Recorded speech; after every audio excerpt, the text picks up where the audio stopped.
కాంగ్రెస్ వాళ్ళు చేయనంటున్నారు, బీజేపీ వాళ్ళ దగ్గరికి వెళ్ళాలి. మాకు అన్యాయం జరుగుతుందండి. బీజేపీ వాళ్ళు చేయనంటే కాంగ్రెస్ వాళ్ళ దగ్గరికి వెళ్ళాలి.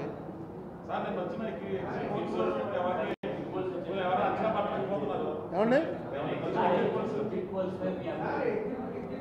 మీ అందరికీ, ఎందుకంటే మీరందరూ ఇందులో నిష్ణాతులు కాబట్టి మీకు ఎందుకు టెన్షను, నాకెందుకు టెన్షన్. 2 రోజులు అయితే అయిపోయింది. ఏమో నాకు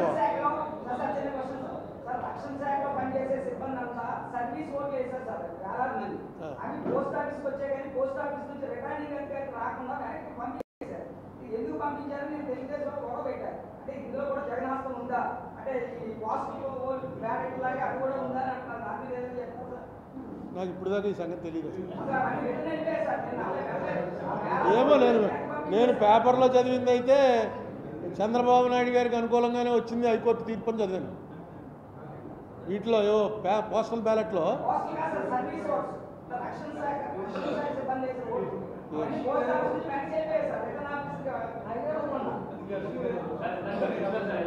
అంటే రక్షణ శాఖ కూడా చంద్రబాబు నాయుడు గారికి వేసారనే.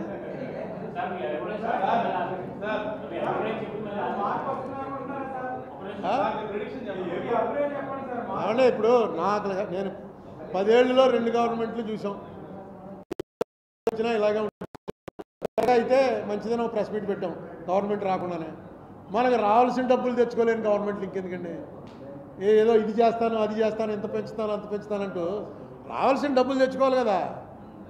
పోయినా రావాల్సిన డబ్బులు ఏమన్నా వీళ్ళు అక్కడ బజార్ వడ్డీకి 10 రూపాయల వడ్డీకి ఇచ్చాండి కొట్టి తెచ్చుకోవాల్సినవి అంటే క్లియర్గా నేషనల్ యాక్ట్ గవర్నమెంట్ చేసినటువంటి సెంట్రల్ యాక్ట్ ప్రకారం రావాల్సిన డబ్బులు.